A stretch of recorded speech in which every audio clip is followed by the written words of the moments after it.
U ovom videu bit će objašnjeno formiranje koordinator sistema za proces i postupak izrade upravljačkog programa CNC glodalice. Koja će to biti CNC glodalica i kako će se ona zvati i kako ćemo određivati, vidjet ćemo u nekim narednim snimcima. U svakom slučaju u ovom koraku moramo da izaberemo određene ravni, određene ose, tačku i u toj tačci označimo koordinatni sistem. To radimo na sljedeći način. Biramo polje u levom uglu Features, References, Plane i odabrat ćemo najvišu ravan radnog predmeta. Vidimo da je radni predmet prizmatičnog oblika. Najviša ravan ovog predmeta će biti površina ovoga elipsastog ispupčenja.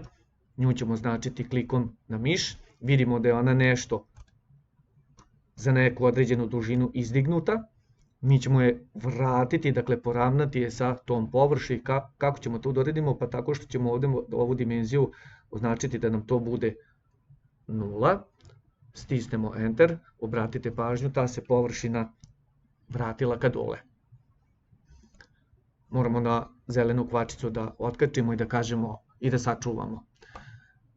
Sada ćemo, ovu ravan možemo i da raširimo ovako preko cijelog predmeta da nam bude lakše prikazano, a i ne moramo. Znači, neka bude vraćena, neka bude kako jednako program SolidWorks namijenio da tako bude.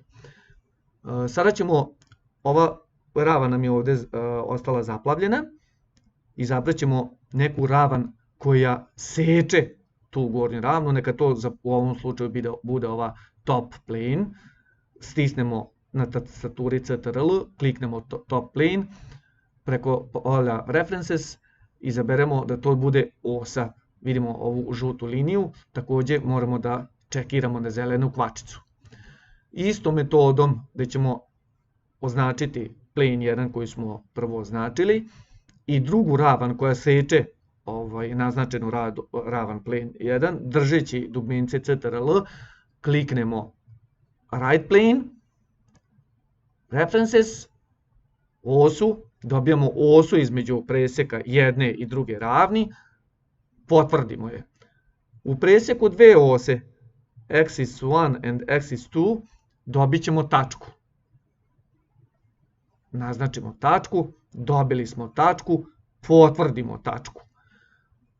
Dobili smo tačku 1, point 1, znači i samo ponovo preko tastera References označimo da je to koordinatni sistem, potvrdimo ga na ovu kvačicu, u narednim koracima ćemo vidjeti i kako se ovaj koordinatni sistem potvrđuje. Na kraju krajeva koordinatni sistem može biti izabran i u nekim sljedećih koraka, može biti u uglu prizmatičnog predmeta ili sa strana, kako god to mi budemo uradili, sve zavisi o kojoj vrsti obrade glodanjem je reč, koliko ima osa glodanja, ali u ovom bazičnom modelu je objašnjeno određivanje koordinatne sistema kao najviše središnje gornje tačke, odnosno središnje tačke gornje površine.